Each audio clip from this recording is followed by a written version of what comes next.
Hi everybody, this video is a quick sort of summary of the common things that I've noticed both throughout the time of teaching this class and this speech, but also what I'm seeing in some of the outlines and things like that. So some key things to remember in order to help make the best speech possible. Let's start with the introduction and conclusion. Remember, strong attention getter, strong concluding advice. Come in with a bang, go out with a bang, really memorable things. Keep the introduction and conclusion focused on your speech, not the subject of your news story. This is one of the more common things. People focus on the news story throughout. You're not focused so much on the news story, focus on what you're doing in your speech, which is the fact checking of the media coverage of the news story. So make certain your point is about the fact checking. Make certain the adaptation is why we should care to listen to you about the fact checking. Make certain the credibility is the research that you've done on the fact checking. Make certain the main points, excuse me, are about the three main points. What the story is, coverage of the story, the fact checking analysis. Same thing goes the other way for the conclusion as well. A lot of people are missing the transitions. Remember, a strong transition tells us where you've been, tells us where you're going.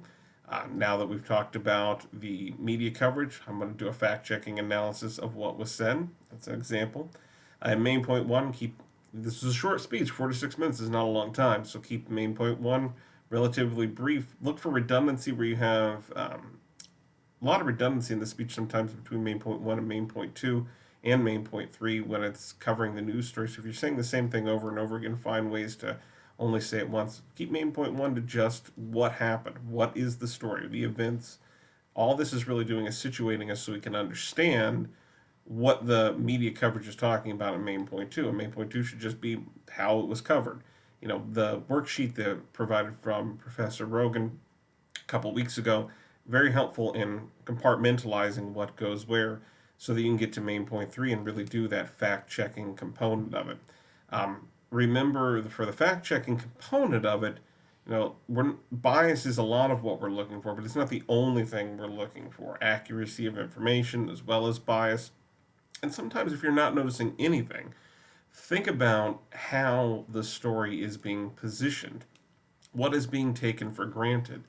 Why, if everything seems exactly the same, what assumptions are being made about what is normal or common sense? Those types of things can help guide you toward a more successful fact checking analysis throughout the speech. So, those are some of the more common issues that I've seen and probably hope to not see, but I anticipate I would see in this speech. Other thing to look for, remember, you need 5 total sources. Remember, 5 verbal sources, 2 pieces of author, title, source, and date. So make certain to say those out loud. You only need 3 news stories for main point two, but those other 2 sources can be for historical information, or more commonly, it's oftentimes for the fact checking component of it. So I look forward to seeing these speeches. I hope these tips help you. And if you have any questions, of course, you can always reach out.